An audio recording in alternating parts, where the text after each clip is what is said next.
Hello everyone and welcome back to RiceFix, and in this video I will show you how to replace a Royal Enfield Classic bearing balls. Now to replace these balls you will have to take out your headlight casing. Now how to take out this casing, I have already made a video on that. I will put a link of that video in the end screen. You can later go and check that video out. When you are done taking out the headlight casing, you can slide out the shock absorber assembly from down like this. Now actually it is not needed that you take out this entire assembly. I want to restore these, that's why I have taken them out. Now you will have to check the balls in two places. One is on top and one is down here. Now this is the down part, so on this I will start putting the balls. Now you will have to replace this only if your bike is wobbling in front, but before replacing this, see that you tighten the nut on the casing and check if the problem is solved, because sometimes that nut becomes loose and that is the reason why your bike is wobbling. If your problem is solved from there, then you don't have to do all these things. So first, before putting in the balls, see that you clean the bearing. So take a clean cloth and wipe the old grease which is there in the bearing and take out all the dust from there. Then take fresh grease and apply in the bearing area. Once you do that, the new balls which you have bought or the old ones which you are putting back, now they should be exact amount. You can't leave one ball missing or one extra ball here. So one by one you will have to start putting the balls. Now if by chance while you are putting the balls, one ball falls down on the ground, so when you are putting that ball, see that you wipe that ball clean, because there will be grease on that ball and you will attract all the dust and material from the ground. So see that you clean that ball before putting back. So once you are done putting all the balls back, they will look something like this. Then apply grease on top of these balls like this, so that these balls will not fall down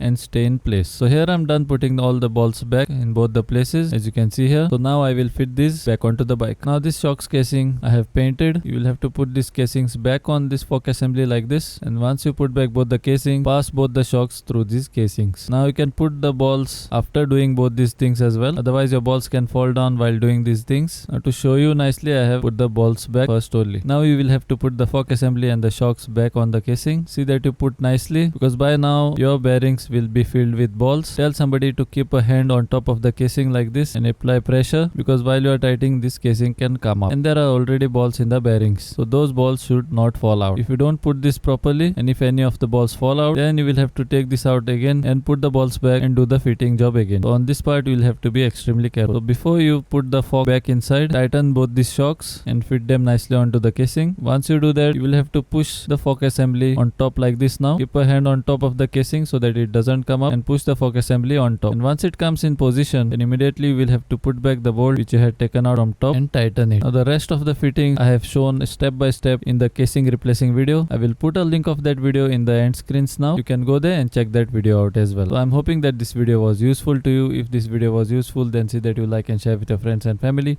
And if you have not yet subscribed to my channel, then see that you subscribe to my channel and press the bell icon so that you will not miss any of my future videos. Till then, this is Ryson Fernandez signing out until we meet again.